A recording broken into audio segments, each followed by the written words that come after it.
now. What's up, everybody? It's RobLive. How you doing, Jim?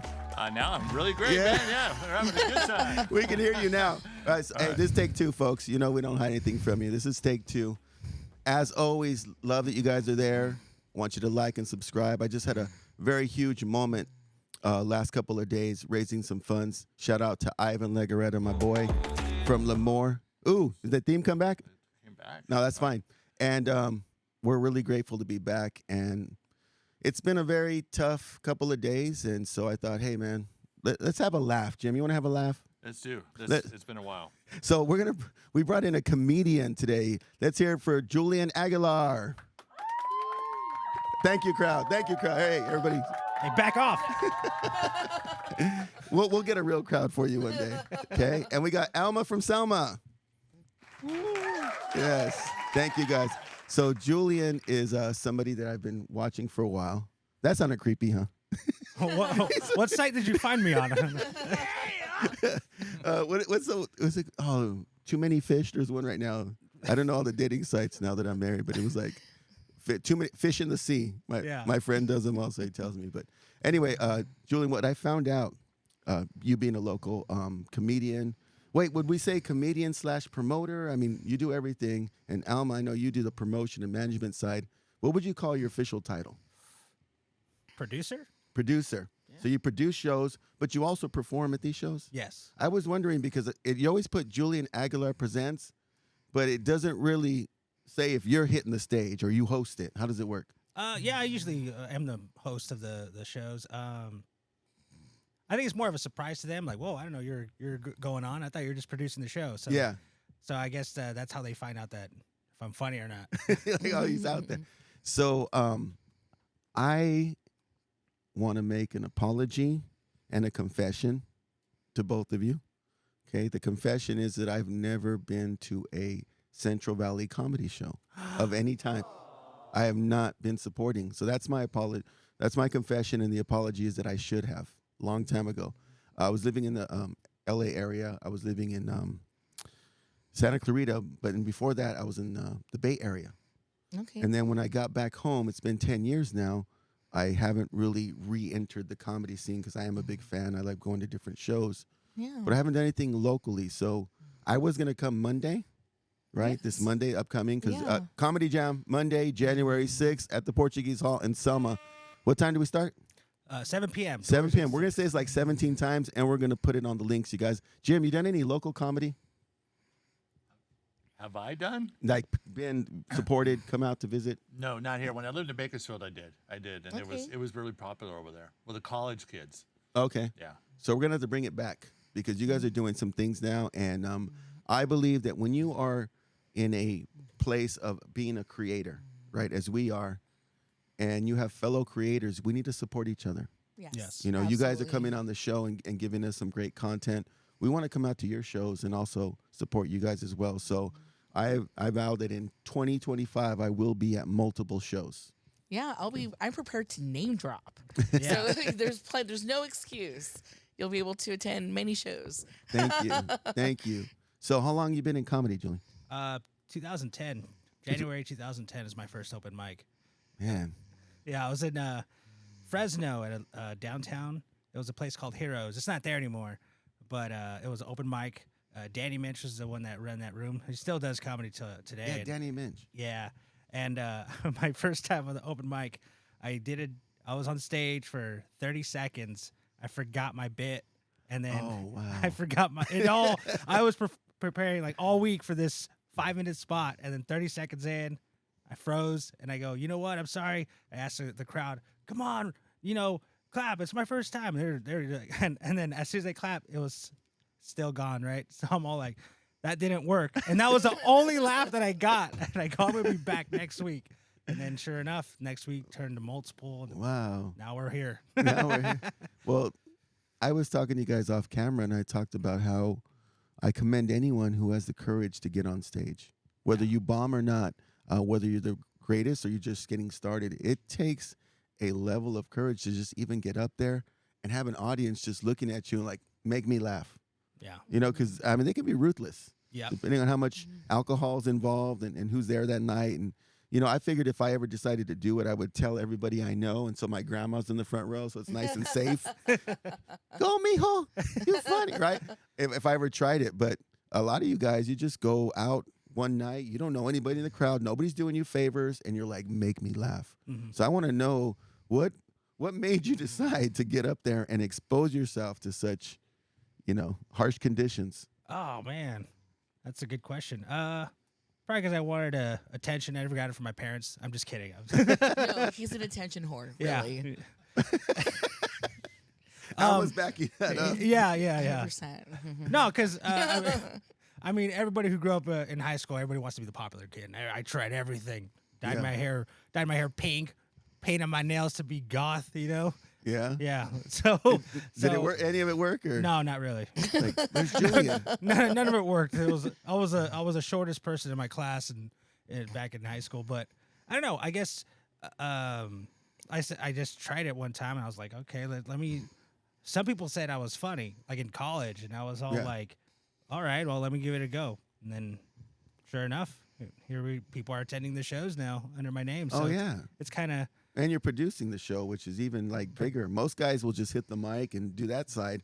And with Alma's help, you guys are doing the backside as well. The door, the getting the hall. Oh, yeah. No, she's an awesome co-producer of mine. I mean, she helps me promote, helps me pick actually the comics to be on the lineup as well. So if I'm busy doing something else, she's online or attending open mics if I'm, somewhere else. So, yeah. I like to find diamonds in the rough. Yeah, well, that's the beauty of it, right? Because you never know who that next person is. And so you put them out there, and sometimes it looks like, oh, this is the next guy. I don't know how many times I've heard, oh, this is the next it person. And then we don't hear from them again. And then somebody who's just been slowly, steady, working away in the back is up. I think you guys can attest to this idea that there is no such thing as an overnight success, right? No, there isn't. There's we just found out about you and think you're overnight. But everyone's slaving away in the back doing something. Yeah. Right? Yes. And then you guys are giving them that it takes platform. a lot of perseverance, that's for sure. And a lot of traveling, he's gone, we've had to go to LA for free or just for $20 and, and just to get that spot, Yeah. So we respect that, and we're usually mindful of that for ourselves. When we have people coming from the Bay Area or further up north or down south, it's like, okay, let's make sure we cover your gas. Let's make sure we cover this because he knows what it's like. And for me, I found out while being with him that they only paid you $20, to come from that distance. Yeah.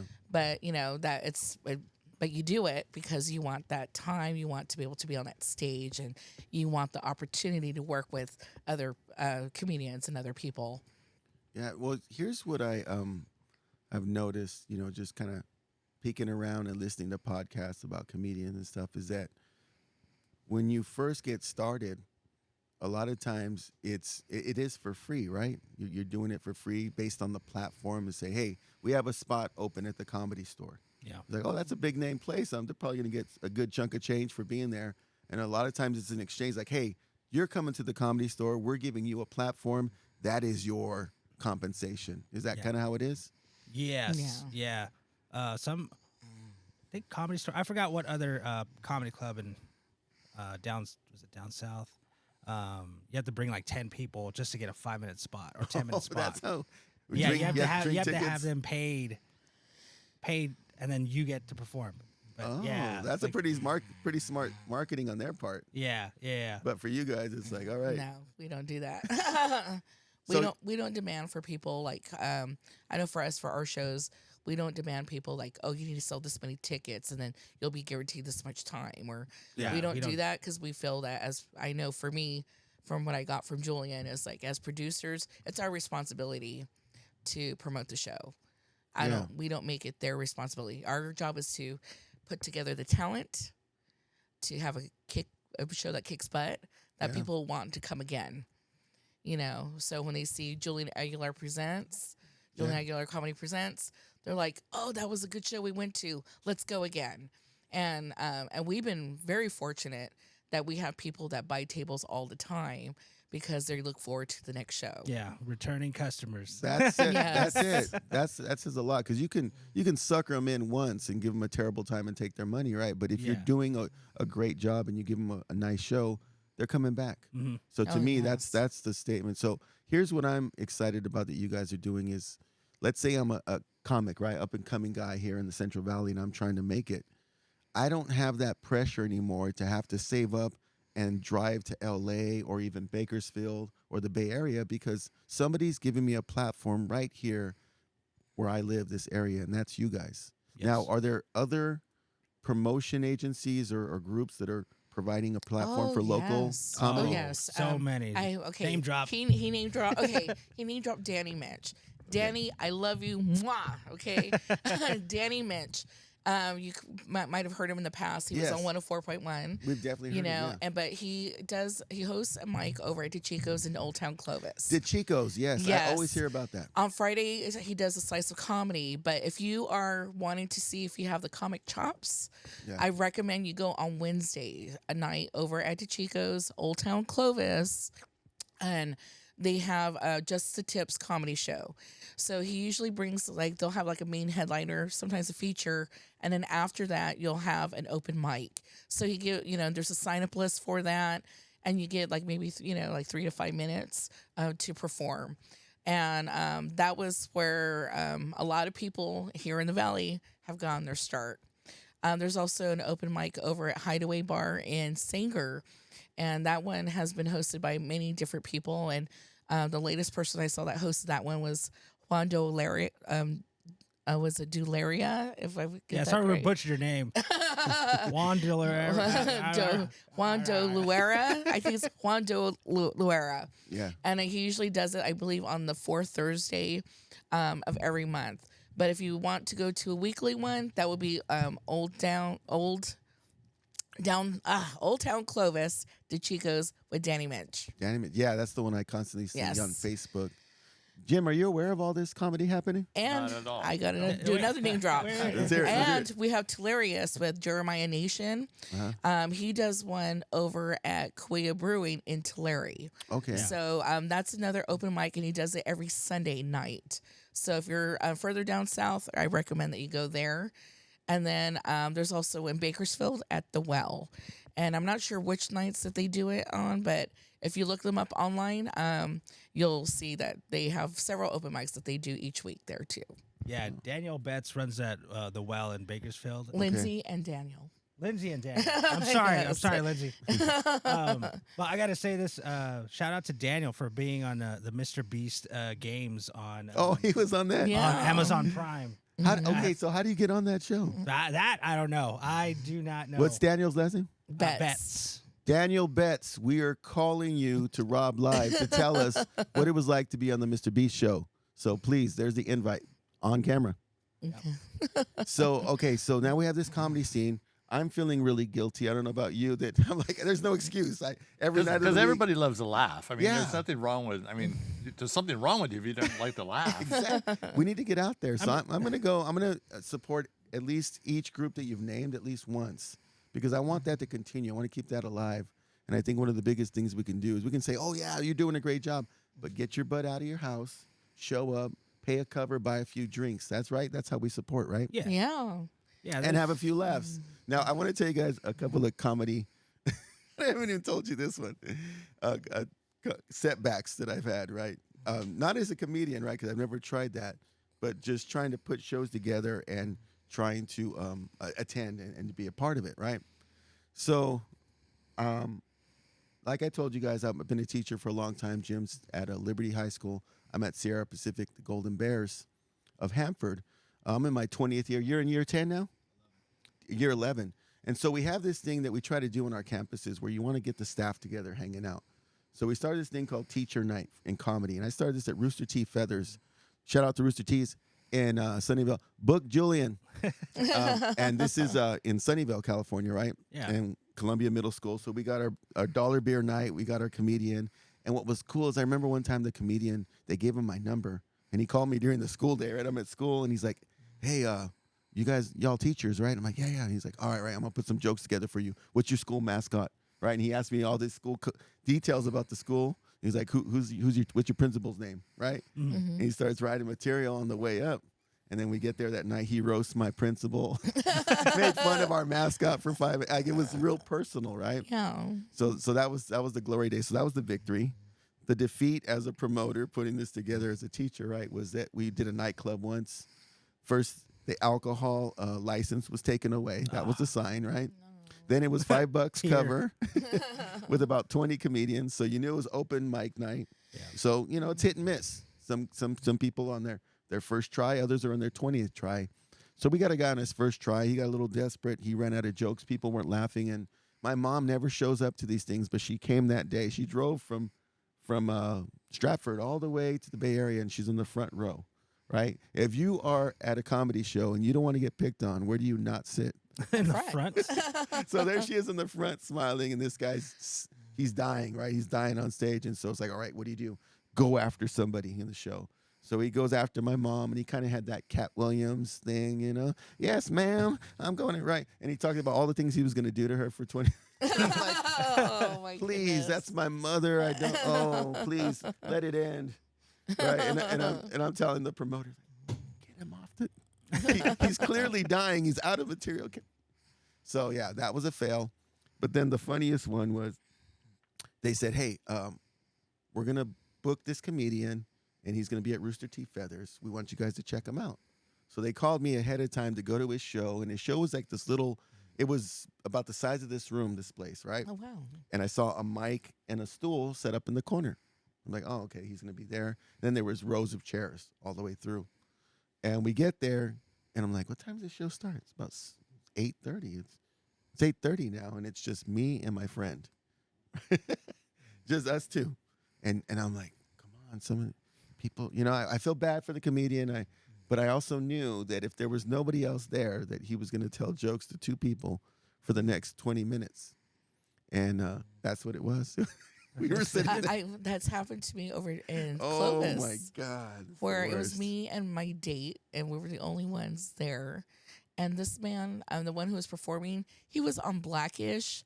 He was in all these different shows. So he was yeah, he was well known. They just didn't promote it, or? I don't know if it was just like an off week or, because we've had it where like everything was going on at that time, the what was it? The military ball and all kinds of other stuff happening all at that same weekend. But yeah, and he performed like as if he had a full crowd there. That is professional. That showed me professionalism and that he knew what he was doing, and whatever he was paid, he definitely earned it. And I know I definitely gave a tip that day. So now, did he come at you guys at all? And he did speak to us. He did, like, he kind of heckled us a little bit, But for me, I don't mind because I'm like, okay, I'm gonna do it right back, But he had a lot of his own material, and he was excellent, and I always have respect for a lot of the people that Danny Mitch brings from other areas. Yeah, because I'm like, people don't understand, and even with some of the talent that we bring from other areas, they are getting a good bargain, for their ticket price for what the talent that they're seeing, because some of these people, they've had bigger venues, and then people had to pay a lot more to see them, and just like one that we have on Monday, we're only charging $10 for single pass, $50 for a table of 8. Only 50. That's $50. And I was like, that's a steal. That's a steal in itself. That's and I'm RobLive table and for this guy's 8. worked, Amir Khalil, he's awesome. And he's worked with Craig Robinson. I mean, those are some big Craig names. Robinson has had him tag along with him, on shows personally because he likes this guy. Is so he much. local? No, he had a residency over in Vegas, and he is awesome, and he's also gonna be selling merch that day too. But, that's the guy who's coming on Monday. That's the guy. Guys, Amir January Khalil. 6th. I'm going to say it again. January 6th in the Selma Portuguese Hall, right off the 99. Come check it out. I want to tell you guys a crazy bargain story. Now check this out, Jim. I haven't told you this one, but when I was living in Los Angeles, every now and then on a random Tuesday, me and my friend would be like, let's go to a comedy show. And what's the one on the Sunset Strip? Is that the Comedy Store? There's Comedy Store. There's or Laugh Factory. Okay, so I think this one was the Comedy Store this night. And we were there. So check this out. They don't really tell you who it's going to be, right? Who's going to show up. And that night, and then this is like late 90s, early 2000s. And I think I paid $10 and then a 2-drink minimum, right? That's what I paid. Yeah. On the stage that night, I saw Joe Coy. I saw Wow. Dane Cook, Wow. right? You know those guys? Yeah. Joe Coy, Dane Cook, and then the host was Tony Rock, Chris Rock's. Wow. So that, right, $10 and 2 drinks, but you just never know. And Yeah. again, at that time, they were not who they are now, Yeah. right? And now, we're paying $100 to be in to watch some of these guys. And so it's amazing to watch the growth happen. I want to see that same growth happen for Valley comedians. Is there anyone from the Valley who's kind of made it out? I know there's a guy named Greg. I want to say, is it Greg Gomez from Madeira? No, actually, it was Phil Medina. Phil Medina. Phil Medina. Medina. Sorry, Phil. He had. I told you to come on the show. I've been telling him to come on the show. He had a group, Refrain Comedy, and Julian was actually used to be part of that group. Yeah. And Easy. actually, Phil Medina had invited Julian to perform over at RobLive Live. So Oh, wow. yeah, so he went and he performed out there with also Narciso Maybe Gonzalez. that's where I saw you first. And Yeah, it I was- follow Phil. Phil tested me that night because I'm thinking I'm going first. It's my first. I was telling him. Oh, sorry.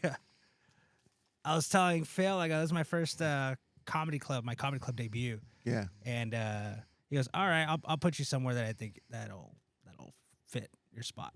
Yeah. I'm thinking I'm going first for 5 minutes.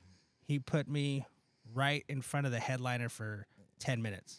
Oh, wow. Because I think the headliner that night was Narciso Gonzalez out of L.A. and I guess he's full of energy. Yeah. And he goes, well, I think that's why he put me there because I bring the energy as well. So Yeah. I'm very animated on stage. But I was very thankful for Phil Medina. So thank you, Good job. And I think it was like Jimmy Shin. He was on that lineup. Jimmy Shin. Yeah. Yeah, and then Very who has a cool. special, I believe, on Amazon Prime or Netflix. And Yeah, I think I saw that But one. Narciso Gonzalez, the first time we ever seen him was over at AppCal. Here in Because Madeira. Yeah. Oh, Phil okay, the Medina winery? did a comedy show there at AppCal. And we saw Narciso on there. And for me, he just stood out. Yeah. And I was like, we got to book this guy. And we did. Oh, he's been we here? For this- did. Yeah, this- we booked him at Full Circle. And then we also booked him over for Fowler also. And yeah. but Narciso also booked him to perform at the Ice House I Comedy saw Club. that. That's the video I Yes. saw. Yeah. That's big Yeah. time. And then he got to be on the same lineup with Martin. Martin. Yes. That is so cool. And Jesus Trejo. Now, who I want to also ask you guys, tours because with it seems like you Lucky. guys worked with a lot of people. Who's the most down to earth big name that you guys have, had some chance to work with that you feels like? Oh my God, 2 people come to mind. Who yours? Dennis Gaxiola and Jeff Garcia. Okay, Okay. I'm gonna say 3 people come to mind. Add one to it. I'm gonna add to that. Nick Guerra. Nick Guerra. Nick- Nick Guerra. Oh my gosh, Nick, I love you. Love Nick. Also, you too, Dennis. Yes. We love and all Jeff. of you. Yes. But yes, they were really down to earth. They were not divas. Mhm. And even when, and I shared a story earlier with you off camera regarding when we had Nick Guerra, we didn't have the biggest crowd, Yeah. but everyone who was there that day, it was like, it was an eye-opening experience, and people left laughing. And he did a solid 45. He could have gone more. Mhm. And we have people to this day who attended that show. They'll still follow Nick Guerra anywhere. Wherever he I've goes. seen them go to LA. I've seen people go to Texas and everything just to Wow. follow Nick because Nick is that good. Is So he Nick ever coming Guerra, back? I want to bring him back. Yeah. I want to If bring him Nick back. comes, you just sold me on Nick. I Yes, want to see Nick. Guerra. And Guys, I know look that up he's Nick. been up north. I know he was at Matika, the Deaf Puppies Comedy Club over there with Uh-huh. Chris Teixeira. Remember, you guys, if you're in Matika area, Deaf Puppies Comedy, okay? So I You gotta look guys, out for it's them good. too. I like that you have this whole network of groups and clubs and It's comedians important to you guys work with. support, even like the post with Roman Guzman. So over in up north, but I think it's always important to help promote the other shows, help promote the other comedians, to get it out Yeah. there. I feel like laughter is medicine for the soul, Yeah. and that's how I got into comedy, and just being a comedy fan. As I said, I shared off camera. It was the second time I was diagnosed with lymphoma. I was very depressed, having my treatments, and I was doing karaoke at the time. And I happened to have lunch with a coworker, and she told me, I was telling her that I was depressed. I just wanted something to kind of distract my mind. Because here I am, I was a single mother with 2 kids at the time.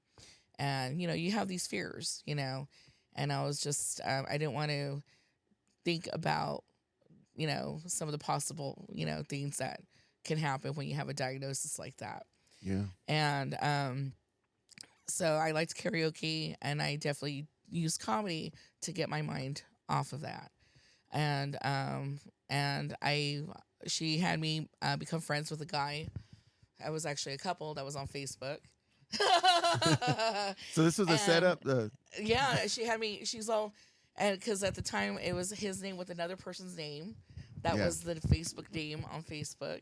Oh, okay. And so you had one of those joint pages. Never share Facebook. Yeah, they had a joint. They had a joint. Yeah, and my coworker was like, my son told me you got to be friends with this guy, that he knows like a lot of different things that are going on in the valley. Mm-hmm. So I was like, okay. So I friend requested, it got accepted. And then I saw that he was promoting a show over in Reedley at the Wake House. And I was like, oh, that looks really cool. And, so I invited, my sister to come along with me on that. And then he was promoting other comedy shows with Danny Minch and Dave Abkarian and all these other people. And I was like, oh, I want to go to that one too. And that's when I started attending all these different comedy shows. And that's when I just started getting to know people, and some of these people just ended up becoming my friends. And even though he knew them longer than me, he was shocked because they knew me, suddenly they hugged him and they never hugged him before. I've known you for 7 years. I'll take it. I'll take it. They're like, oh, Julian. It was all because they know me. But it's just, I was just like, a big I know fan. Alma from Selma. And I just wanted to bring people along with me. It's like, come on, let's come and support this, Well, there's a little side note on this that we haven't mentioned yet. Yeah, you both went to the same high school. Yeah. Parlier Yes. Panthers in the house. Parlier Panthers. I'm class of 97. He's right on it now. I love that, Jim. I'm class of 97, and you're class of what? Really? 2004. 2004. Yeah. Wow. So I was in 5th grade when she was a senior in high school. Yeah. We shared the same cafeteria. Right? Oh my I wasn't God. sure if she was going to lunch and looking down the slide, but like, I think I like Oh, that. God. I like that one right there. Wow. He went there, folks. He went there. So, okay, so both being from Parlier, I feel like that's something that's significant to bring up because Parlier's a smaller town, it's a smaller community, and you guys are doing big things. So I'm very proud of you guys. Yeah, we try to keep it semi-close to Parlier when, we never forget our roots. Have you ever hosted a comedy show in Parlier? No, we want to. Overdue. Parlier Yes. Parlier Community Center, step it up. Yeah. You trade for a reunion. Yeah, never got a call back. For the community center? For the community center, yeah. Oh, I man. tried it, but we'll try again. We gotta put that together right there in your hometown, Yeah. Yeah. and from Parlier made. So we'll talk about something, and it happened a while back, but it really struck me because I was a big fan, and it kind of hurt me in a way. So I just want to talk. You guys talk me through it. Jim, I don't know if you remember this, but there was a podcast. I want to say about 2 years ago. George Lopez has a podcast, and he had a comedian with him. Wasn't Jeff Garcia? Was it Jeff Garcia? I think so. No, Trevino. What's Trevino's? He's from Texas. He's great. He had a Netflix show. Is it Steve Trevino? Steve Trevino was on the show, and they were talking about helping other comedians. And they had brought up this idea that there was a new and upcoming guy, Ralph Barbosa, and he said, "Hey, Ralph Barbosa's coming up," and then George Lopez was like, "No, man, who's that? I don't even know that guy." And he says, "You know what? I don't believe in. You got to help yourself, man. You got to help yourself, right?" And that hurt me. It hurt me that George would have that stance on comedy or anything in general, because I've loved his work and I love the things he did. And I'd like to hope that when you get to that position that you are helping other people. And I'm sure maybe he has in other ways, but this idea that I'm going to make it on my own and I got to help myself, right? And hey, you're on your own and good luck to you. I just don't buy into that. I think sometimes that might have been his experience, So that's why he probably feels that way. Yeah, that's what I'm thinking. Bullies, yeah, you know what I mean. It's like that's probably his own experience, but I think that it's better to help other people, because you never know when you're going to need that help, also, and it's better to make friends, Julian, than enemies. Okay, so since she brought it up, we're gonna go ahead and go there. I some of the things that I had read from Julian, I don't know how they came onto my algorithm or whatever. Oh my God! But he had thrown some stuff out there, like I don't know if he was calling people out or if he got shortchanged by a promoter, but he was not a happy camper. And I'm like, oh, check out, bro. He's putting it all out there. Yeah, I don't remember what he's... Worse than a woman PMSing. See, that's how bad. Grab the popcorn. I don't remember exactly what it was, but apparently you felt wronged at some point. Is that what it is? I guess so. I wasn't sure which one you're referring to because there's so many. Okay, I'm gonna say this. When before I became helping with producing the back end and everything, I thought like, oh, all these people are like, happy, they're bringing joy to so many people. Yeah. I found out that it's like, it could be the song that would epitomize would be like, Pat Benatar, "Love Is a Battlefield." That's a comedy scene. Love is a battlefield. They have like, there's a lot of love-hate relationships, but then some end up loving each other for a period, then hating, and it's just like all these different little, tiffs. Well, some people are more about battles there's still than others. There's still a special place in my heart. We might not get along, but if you're funny, I will work with each other for the audience, and that's sometimes you just gotta like it's kind of like family. You know what I mean? Like, all right, let's go to grandma's. I mean, I don't like my cousin, but let's go. It's for grandma. But, so you've been on the show with people that you don't necessarily get along with. There's some when you pick out his job and everything. It's a love-hate relationship. I can see that. Yeah. But, so I had this theory, and Jim, I don't know if you have the same impression because we're not comedians, right? We're on the outside looking in. But when I think about guys like Robin Williams, I think about legend, Richard Pryor, a lot of these greats, they come from a place of pain. Do you find that to be true with a lot of comedians that you know personally or your own experience, that it started from a place of pain and comedy was the medicine? Is that? I'm gonna be real. I never said this in an interview. The reason why I got into it, I got a DUI, and I just couldn't go anywhere. Yeah, I just had the TV in front of me, and then so I just popped in. Gabriel Iglesias. I just kept on watching that over and over, and it's more like that's where I got my start, because to get rides from other people because you couldn't drive. I mean, I had to. That was my outlet. Would you say that was your lowest point? That was my lowest point, and I had to. I couldn't do anything. I was just writing. Let me write jokes because I have nothing else to do with my time. I can't go anywhere. So that's where. But I think also too, it's like. It's like you turning he wasn't exactly the most popular person. Yeah. And so some of that it's pain. turning that into something like, okay, I'm gonna make instead of taking it where I'm always being put down, because he was always put down a lot. Yeah. But taking it as like, okay, let me go ahead and make fun of this. So laugh to keep from crying. Yeah. So it's kind of like not necessarily crying. I don't know how many times you have to have a heart in order to cry, but it would be more. It would be more of like, it's kind of like it's like a different type of therapy of kind of like, okay, yes, this happened to me. I feel this strongly about this. Yeah. So I think the best thing is like trying to turn into something like he can look. I mean, look who he's working with now. Look who he's been on the stage with. Noel G hosted a comedy show and called him on stage, for crying out loud. How cool is that? So it's just turning kind of turning the tables like, okay, here you saw me as this little person, but look who I am, look what I'm doing now, type thing. Look at me now. Of being of trying to be more successful, and who he's working with too. Yeah, I'm gonna add to that question. The lowest. That was the the story I shared, that was the first one. The second lowest, kind of like uplifted me to get out of it. I don't know. We had a son that didn't make it. Oh. And then I was 2 weeks pregnant. I'm so sorry. And a freak thing happened and it was crazy because my whole pregnancy was fine until a week before that incident. And suddenly a week before I had high blood pressure.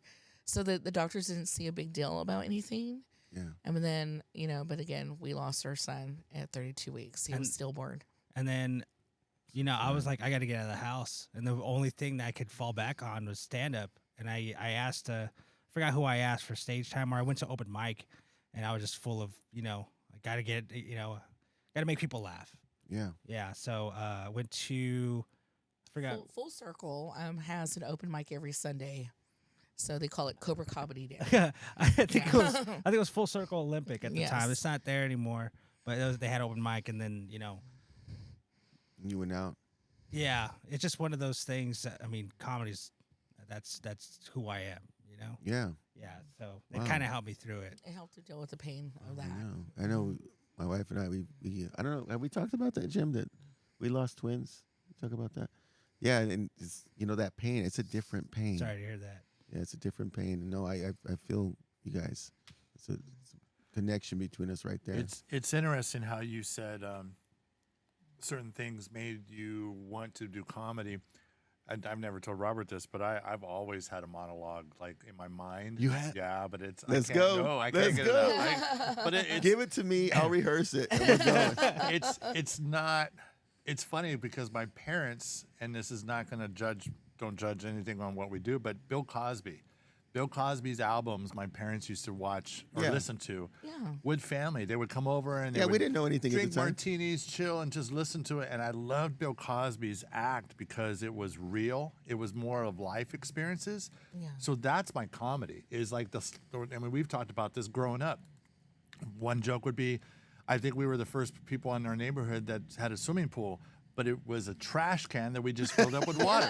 So I mean, it's life experiences. That's that a we would talk parlier about, thing right there. Yeah, A roasting, parlier, you roasting. can steal that bit, Julian. You Check can go ahead and this take out. that. Check this out. Parlier, Erosi, London. Oh, there you go. But Right? we got the triangle. Yeah. That's a lot of stray dogs and dirt roads. That's a Yeah. that's a Oh, family man. reunion right there. So, Where's the elote man? but yeah, and so unfortunately the situation with Bill Cosby went out the window. But it's well, that was an issue. But it was like I always remember those moments of him telling stories about being old, turning 40, turning, and so I used to always think that is the funniest thing when you can make fun of things that you go through, Yeah. and everyone can relate to it, Oh, yes. So yeah, so I mean, yeah, it all depends. There has to be something that kind of clicks with people, like whether it's they're growing up in the hood, not having any money, and then they turn that into humor.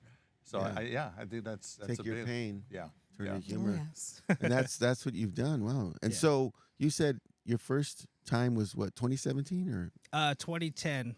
20? Oh my God. Yes. Yeah. Nice. Long time. 2010. 14 years. No, that's a good. Now, is this now a full-time pursuit, or do you still kind of juggle other things on the side? No, comedy's part-time. It's this nightly thing that we do on days off. I still got the 40-hour job, What's your main occupation? The 40-hour deal. Save Mart. Oh, okay. Same Mart in which one you got? Visalia. Visalia, Same Mart. Okay. So, yeah. Oh, You're gotta do something, right? Yeah, I joke around with customers, employees, everybody. Yeah. How long you been there? 2006. Oh, okay. So before now, do your friends at work know? Oh, they all know. So they try to be funny, and then I go, look, if you're gonna try to do a punch at me, just be ready to get roasted because you're opening the can, do they ever pull you aside and like, hey, Julian, I think I got one? Oh, What did the cactus? He has coworkers that roast him, and then he has other coworkers that'll tell him jokes.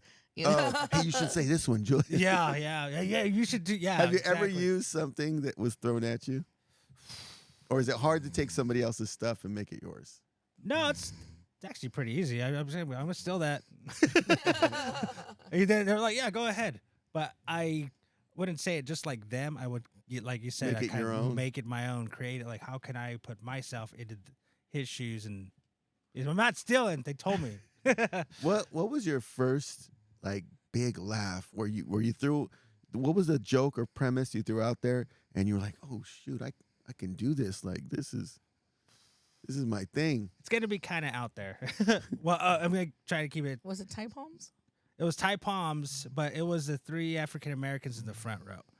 It was they're 6 foot, and there's 3 of them, and then was the 5th comic up in a showcase night, and then 4 comics went up, and every one of them were bombing, and they're like, dude, I can't. I keep looking at them, and they're like mean mugging me, and I'm all like, and then the host comes up to me, he goes, hey, there's people leaving. I mean, you got to get them back because we still got 15 or 14 comics behind you. Yeah. I'm all like, all right.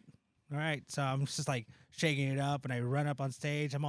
I go, do you guys know you just scared all 4 comics on stage right now? And they're all, and I'm all like, guys, I go, ladies and gentlemen, we have celebrities in the house. Give it up for the Wayans brothers. And the whole crowd roared. Oh, wow. And that broke. And that just hit you. That was it's like, I could do this, you know? That's a good one. That was the first time I did like improv. Wow. Yeah. Okay, so there's another thing, and I'm always intrigued because I watch documentaries, right? Because I want to know the backstory.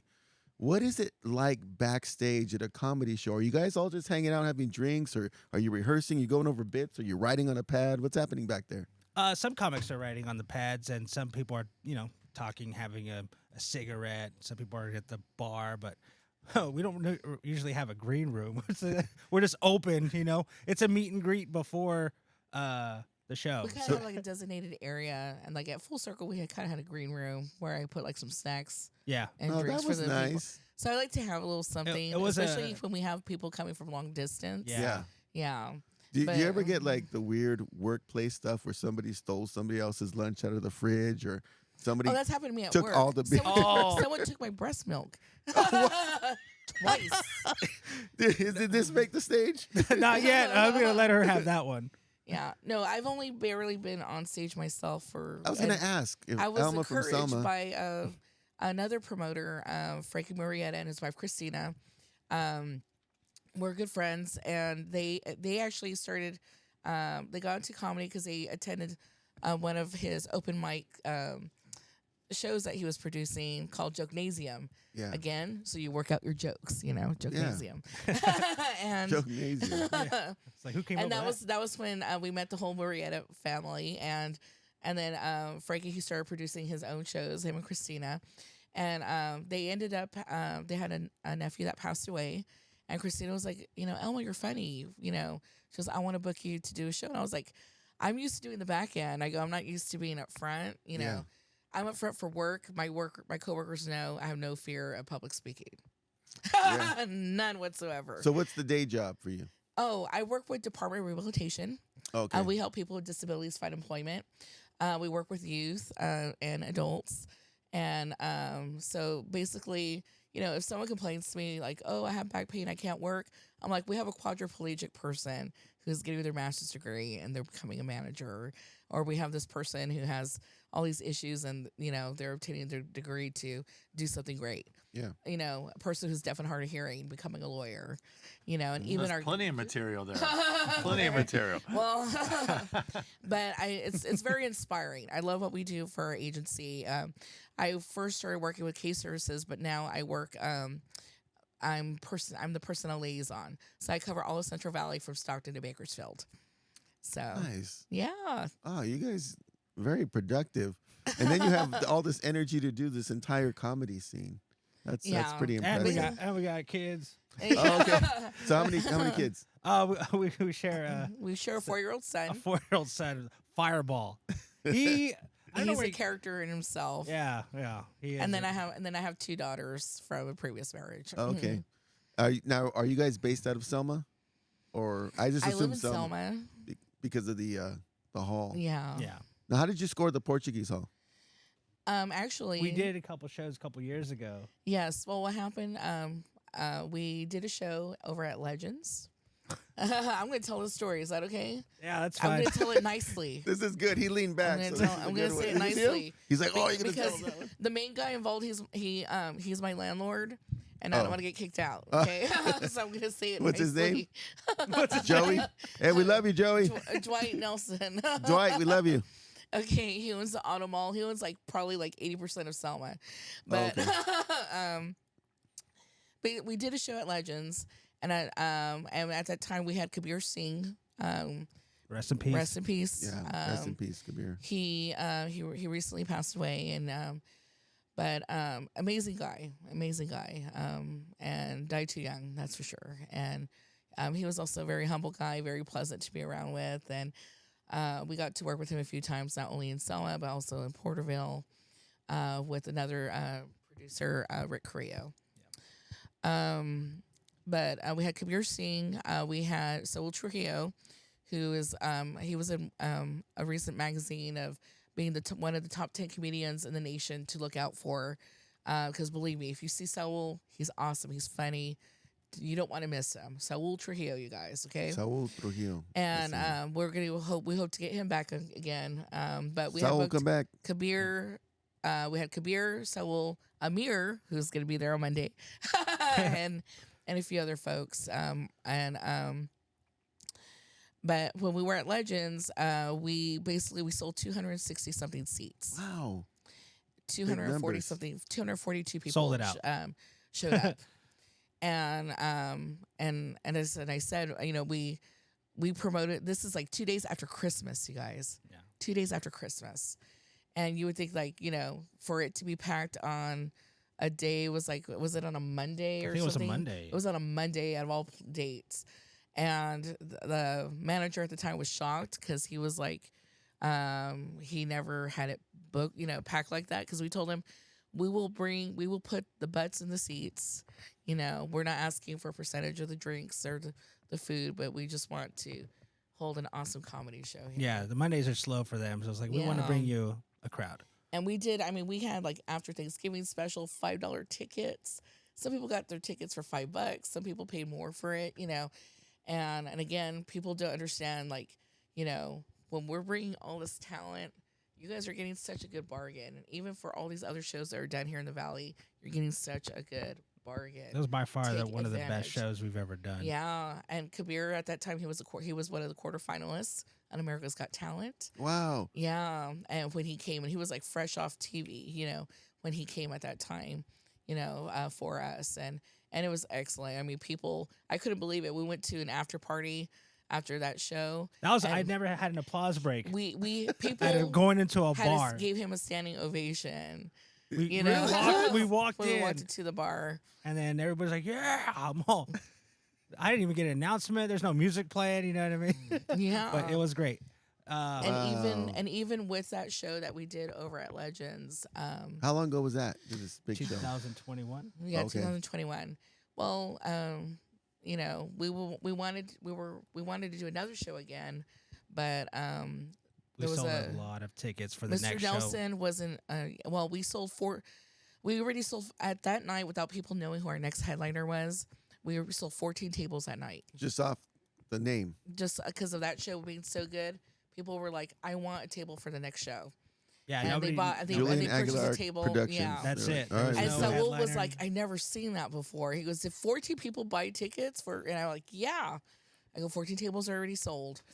Cool. But Mr. Nelson thought that we made this outrageous amount of money, that we sold every single ticket at full price, and he wanted to charge us a really crazy amount for just the room alone, which didn't even include the talent, the rooms that were booked, the hotel rooms or anything. So we had to part ways. Some of the people that attended that show were from Selma Portuguese Hall. And one particular person, two people actually, I was Dan Barcelos, who you might know, maybe he's an officer, a parlier, and also Glenn Alves. And rest in peace, Glenn. I love you. Yeah, he really believed in us. Yeah, yes, he did. And that opened the door for Portuguese. And we did a few shows there, and then that's your and regular then we parted spot ways, and then we parted ways. Mm-hmm. And we were doing it over in Fowler, and then we got contacted out of the blue. There was Glenn had passed away, and then there was a new president, and they remembered us. They thought of us when they came on board. Glenn's wife Kathy, Mendoza, Tisha, and also Glenn and Dan Porcellos. They remembered us, and we spoke to them about what it would take for us to produce and work with them, and how different ways that we can help them make money. What we suggested for them, and they felt that it was a good partnership. So that's what we've been doing every month since then. So now the Portuguese Hall is at least once a month. Is We'll it typically be doing once a month? Yeah. There. typically on a Monday, or does it? It's on a Monday. It's usually the first Monday of every month. Okay, so first Monday every month is when we should be looking for these regular shows. Yes, Selma, yeah. in Selma. Okay, Alma and from Selma. and you perform at all of them or some of them or All of them for the most part. The majority of them. Majority of them, yeah. Majority of them. how? What's your vision for Julian Aguilar as a comedian? Like, are we looking at a Netflix special? Is it on a tour? Like, No, how far do you want to take this? I just love just performing in general. Probably hit more comedy clubs. That's probably one of the main goals. Let's get out there. Just get out there, feature spots. The furthest you've been is Ice House, or Ice House, and then Oxnard. Oxnard, Levity Live. Yeah. now in music, I know that as a musician, right? Let's say that you're a big name and you're on tour, and you catch somebody's show on YouTube or performing somewhere. And you're like, hey, I want to bring you on tour with me, and then you go. Is that how it works with comedians, or is there more contractual paperwork involved to just say, hey, the big World Fluffy Tour, I'm taking you in, you're my new opener? Like, how does it work to get you included on a tour? On a tour? I've never really been on tour. But we're tell talking- them the story of how you got into Tower. Cesar Serrato. Oh, okay. I was performing Ty Palms one day for 5 minutes, and then How long were you in comedy at that time? Sorry, I got to ask. Sorry. The question. No, this is good. That's why she's here. It's like, speak. Arf. Okay, so I was in comedy since January 2010. Mm-hmm. December 2010, I guess Cesar Serrato saw me on stage at an open mic, one of the showcases I was telling you about. And I guess he liked my 5 minutes, and he said, hey, you know what? Great job. I love your material. I'd like to invite you to be at my Tower Theater show in next month, January. So I'm not even a year in, and I've already got a theater spot. Wow. And he goes, you got 10 minutes. And I'm all like, yeah, it wasn't my best performance because I'm still new to the game. I still learning the ropes, but yeah, I was very thankful An for that. So, opportunity. yeah, Cesar Serrato, thank you. But even like there was like people on there that were like, how did you get here? Oh, yeah. How did you get? Because there's some material that I said that some of the comics don't agree with, and I'm all like, well, it's my material. I love it. And apparently that's how I got What this upset gig. them about the material? Comics being offended, that's a new one, right? Yeah, no. No. So you got to get down to the comedy scene. I guess because they have their certain material, they keep it clean. They don't pick on anybody. Me, I just like mentioned a certain group of people, and then they're like, "Yeah, you shouldn't say Fat that." girl dancing jokes. Oh, I see. I see. I was like, "How do they dance all night?" So I can see this, right? Because even me and Jim, like we talk about this a little bit too, but like we've had this podcast for like over a year now, right? Now let's say we have it year and a half, and then Johnny Smith from down the street decides to start a podcast, and he's got 20,000 subscribers in his first 3 months, right? There's that tendency as a fellow artist to go, wait, what is he doing, right? Or he's not that good, you know what I mean? So I can see where some animosity could build, or you could take it as, let's go be friends with this guy and learn from him, right? I'm assuming in comedy it's the same thing, where if somebody climbs the ladder a little bit faster than somebody else, is either animosity or you guys learn from each other? How does that work? It's both. Both. It's You kinda both. get It's like I hate you, but I hate you, but I want to Okay. learn from you. But I think this is that I feel like I think there's a love, as I said, love is a battlefield, but comedy is a battlefield, literally. And sometimes some people cause more drama than others. But But most of the time, there's a lot of love. I want to do a shout out to Smiley Calderon. Him and his wife Candace. They produce comedy shows here in the Valley. If you go to Summer Fox, either in Fresno or in Clovis, you'll see Smiley. You'll also see him where it used to be called what was it called? Maison. La Maison. La Maison or Kebab or something. Kebab or something, but I think it's called Fulton now. The Fulton, over in Fulton Mall. I think Fulton Mall. The Fulton Mall. And I know he does some shows there as well as Olivia Malakos, I believe. But Smiley, he does a podcast. I think it was with CMAC or CMC. Forgive me if I don't get the letters correct. But I know that he's invited many comedians to be on his podcast and talk to them about, how they got into comedy, kind of what you're doing here, what inspired them, or to talk about their shows that are coming up and stuff. So I think it's just kind of like also who you know, if you're at the right place at the right time. Timing is everything. I know like for us, we were very fortunate. Like, I had no idea that, when we were at Ice House, we were going to meet, certain individuals and they were going to be personable. You're going to talk to them one-on-one. I had no idea that when we met Jeff Garcia that, there was a while that, he was calling him every Monday. He wanted to take him under his wing, and giving him advice and telling him, this is what I think you should do with this joke. This is what you should do with this. Now I like him even more, the Jeff Garcia. I like share. people like and then that. some people hate him, but again, it's kind of like, sometimes you click well with certain people and other ones you don't. And that's just how it is, either with people in general or with your friendship in comedy scene. But here's what's the different dynamic. Think about this, Jim. Let's say that I have somebody at work that I don't get along with well, right? So, we figure it out or we just kind of keep our distance, whatever. In comedy, it's a little different because you can have that guy or gal who gets under your skin, and then a couple years later, they blow up, and now you have to see their billboard, and you have to see their movie, and you have to see all the things that you wanted somebody has that is just not a good person, right? So I think there's a different dynamic to it as well, where it's like, oh, I can't avoid him. He's in my face. He's everywhere. Yeah. Well, again, with comedy, it's definitely a lot of work, Yeah. And there's some that are willing to do a lot more traveling, put more of that time and effort, to get to that level. Yeah. And again, it's a lot of networking. You're working at different shows with different people. You're getting to know different people.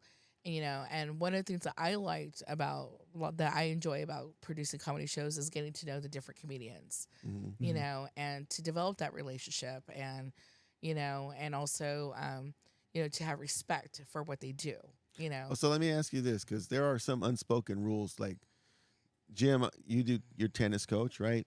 I did some baseball and some other sports, and every sport has its rules. Like, for example, in baseball, if you're up by a certain amount of points, you stop stealing bases, right? Because now you're just running up the score. You're running, and that can be viewed as a slight. Is there anything in comedy, like some unspoken rules about not going on in stage too long, or? Oh yeah, what definitely. are the rules? We have a lot of comics who run the light. What's that mean? Run the light means if you got 10 minutes on stage. I'm gonna give you the light at minute number 9, and I'm there to let them know get off the stage, close it up, and then I know they see me because I'm the only light in the room, but they're pretending like. They're looking. You have some comics. I'm not saying they're doing it on purpose, but you know how long a minute is. Yeah. Usually, but they like to tell like 2 more stories, or before I get off, I got 3 more stories to tell you, and then like 5 minutes later they're off. I'm all like, sorry, I'm not gonna mention any names, but some of you. You just gotta fit it in there. Yeah. So you're trying to fit in, whatever amount of comics in a certain amount of time. Yeah, and then honestly, I've ran the light. I've actually gone under my time before. They're like, all right, Joel, you got 8 minutes, and I do 5, and you're like, dude. So you get in they're trouble not for the that only ones. too. So you kind of just want. There's a sweet spot that you have to stick by. And when you run the light, is it because I've got the crowd or it's going well? Like why would you go longer? No, some comics, if you're bombing, some hosts would like do the light early. Like I think it's time for you to get off stage. you know. But Yeah. I don't do that. I let them bomb. I let them Fight learn from through their it. Yeah, fight through it. You know, you got to. But you can call it yourself too, right? Like, oh, I'm bombing right. Well, that's all I got for you guys tonight. Yeah, we've Tip your seen waitress. that. Like Yeah. you can excuse they'll yourself. Just excuse themselves. Yeah. Yeah, I mean, for a new comic, I get it. I mean, I've done the same thing. Yeah. 30 seconds. And when somebody bombs, is it something that like you can talk about, or you just pretend it didn't happen? You could talk about Like, it, hey, bro, come over here. or you can make a joke about it. So I would like to say something about that. Yeah. I'm glad she's here. I'm going to say something about that. There was one person that I had seen at an open mic, and I thought that this person did awesome. And I booked this person for a show, and I saw that the person was very intimidated because they weren't in the comedy scene as long as these other people were. Yeah. But I told the person, no matter the outcome, I go, don't be discouraged. I go, use this as a stepping stool to make you want to get better, you know, at your craft. And I said, you know, I said, I saw magic in you when I saw you at that open mic, and that's why you're here today. You know, I go, but, you know, and that person didn't do so well. You know, they did a lot better in the open mic than what they did, you know, but I just told them, don't be discouraged, you know, because I go, I see you as a diamond in the rough, and I know that you're going to get better. Yeah. And that person did. And that person ended up even promoted their own shows. And, you know, we would always have that person host for us. And that person hosted for other people and even performed at other shows too, you know. And I've seen other people spectacularly bomb. You know, there was one that he did, and it was not good. and me and another person were like, you know. Oh, and Julian bombed? Yeah. But we're like, you know what? It's okay, you know, because, you know, I've seen other people, we've had other people, and I'm not going to say names, that we've booked.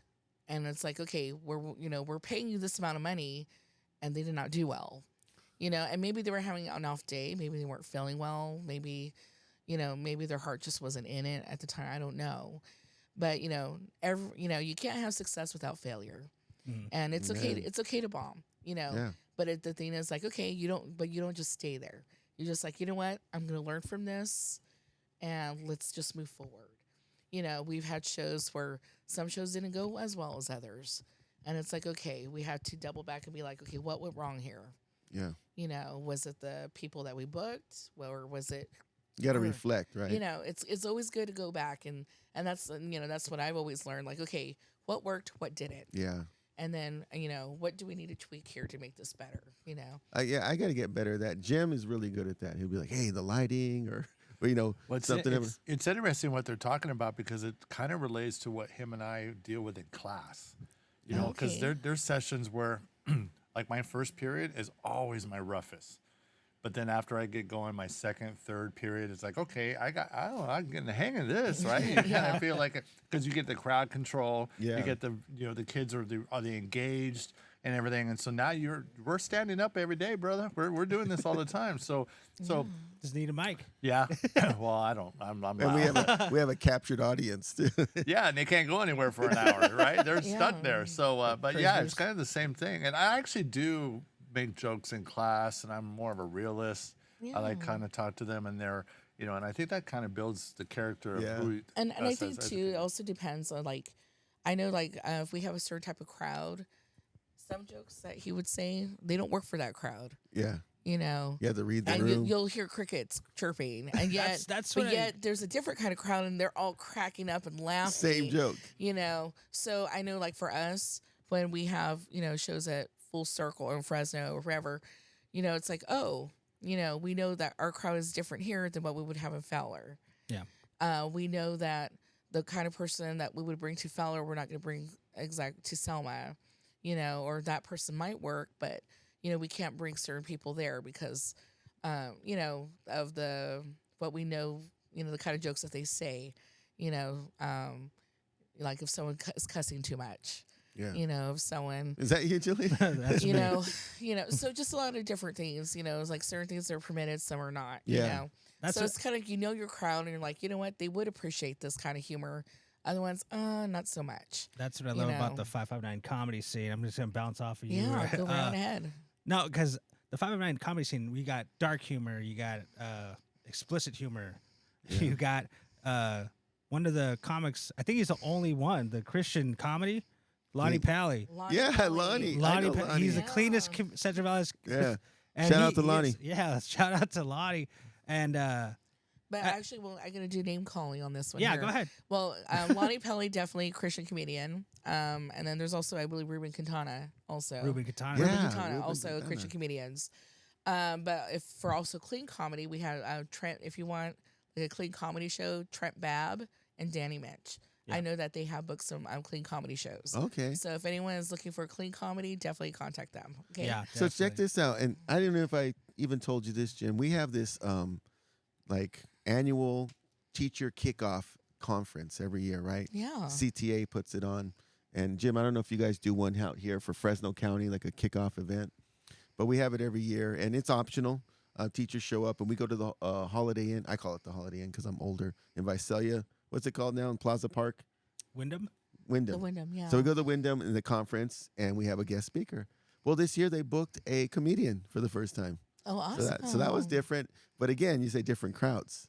Yeah. This comedian, he was throwing some stuff out there that not everybody was, receiving well. And so I know that there was like half the room was cracking up, and the other half was like, I can't believe it. I gotta share a story. I gotta share the comedy competition story. Okay. that one. Okay, so we have a flyer, Salma Comedy Competition, and then it says mature content on the flyer. Mm-hmm. Somebody brought their kid. We have no. Oh, we had all other shows. They're like, yeah, go ahead and say whatever you want. And kid's here, but he's heard worse. We get that a lot. But this one, it was at Portuguese Hall, and then I did my thing, and like I said, mature content. So I'm doing my explicit material, and then show went great. And I guess there was this table who brought 11 people, and thought it was a smart idea to go to the Salma Facebook group pages and write a review about the show that we put on, and said, "Oh, I brought my family, brought my coworkers. I was embarrassed for them, and blah blah blah." The host did his explicit material. He didn't say anything about me not being funny. He just didn't like the language. And so that's the thing that I found funny, and I wanted to go on a rant about that, and then she's all, "No, don't do it. That person knows people. You're gonna ruin it." But he obviously didn't read the flyer that said mature content. I wanted to respond like, did say mature content on the flyer. I made sure it says that on every one of my shows. Yeah, he said that he was filthy. So was it dirty? So would I be safe to say that experience comes in factor when you could start reading the room like, okay, that was a little sensitive. Now let me go to the little kid joke or something that's kind of PG-ish. I did learn from that. He does. I did learn from that because now before all my shows, I go, just a friendly reminder before I get the show started, this is a mature content show. So if you don't want to hear that, now he says that because of that.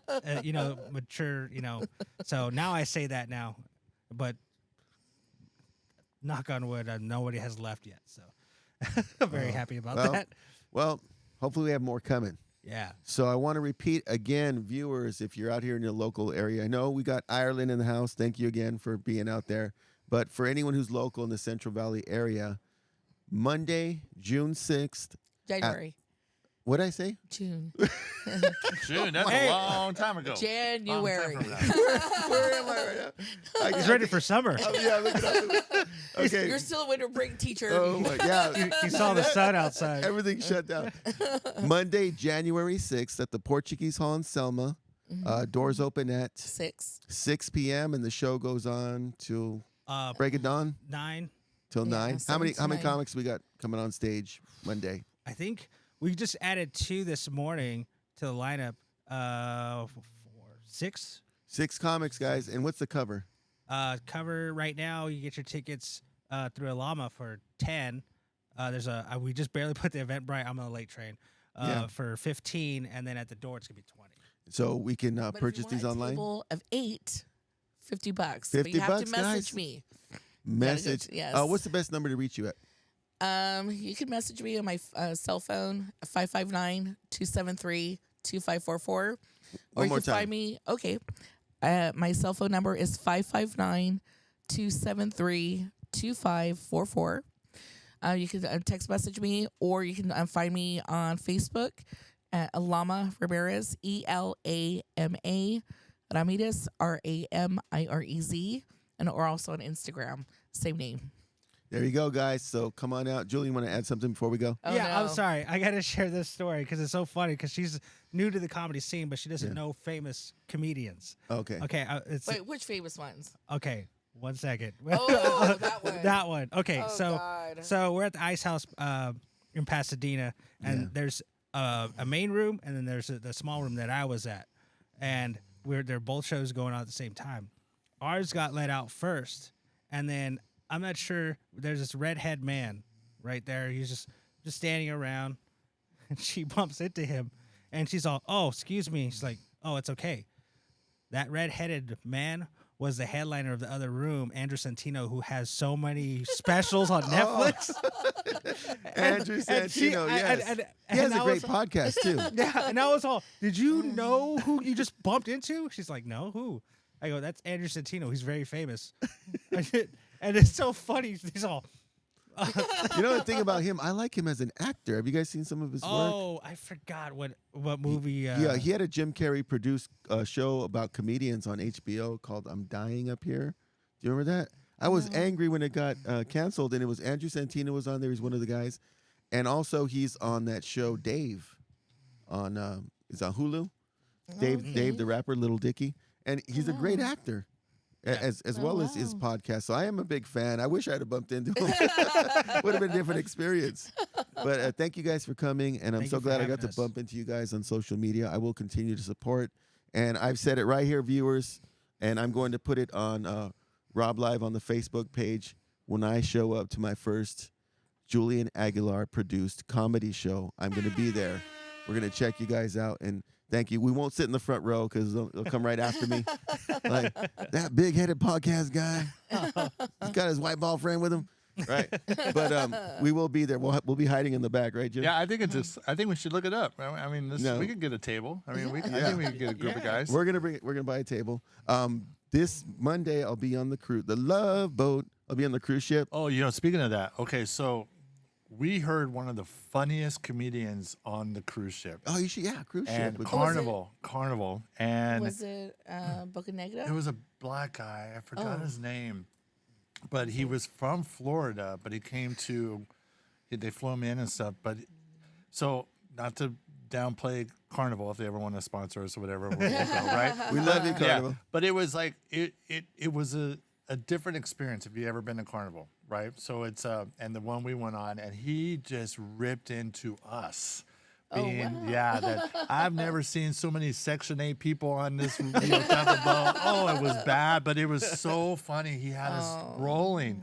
And so we went and saw him twice, even though we knew the material. Yeah. We say, well, there's not much to do on the boat after a while, but yeah. And then some of his opening acts bombed.